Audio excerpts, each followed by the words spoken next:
रद्द करायला भाग पडतो। उद्या राज्यभरात हे आंदोलन असणार आहे का? बिलकुल, आज मराठवाड्यात आहे, उद्या राज्यभरात हेच आंदोलन होणार आहे। आज मराठवाड्याने याचा पुढाकार घेतलेला आहे आणि उद्या राज्यभरात हे आंदोलन माननीय पक्षप्रमुख उद्धवजी ठाकरे साहेबांनी जाहीर केलं। आता 15% भाववाढ का अन्यायकारक वाटते तुम्हाला? 15% भाववाढ अन्यायकारक का वाटते? 15% 15% भाववाढ भाडेवाढ ही अतिशय एकाच फटक्यात 15% भाडेवाढ कधी होत नसते। 2-5% पण एसटी सांगते ना प्रॉफिट मध्ये। आज बाकीच्या ठिकाणी द्यायला सरकार वेगळ्या ठिकाणी वाटतं, वेगळ्या पद्धतीने प्रलोभन दाखवतोय आणि मग एसटी साठी का सर्वसामान्य माणूसच एसटीने प्रवास करतो ना।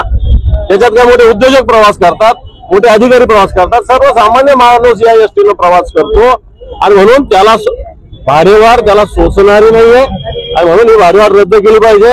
आज बाकीच्या योजना, बाकीचा वायफाय खर्च तुम्ही करताय, जाहिरातीवर खर्च करताय, वेगळ्या ठिकाणी खर्च करता।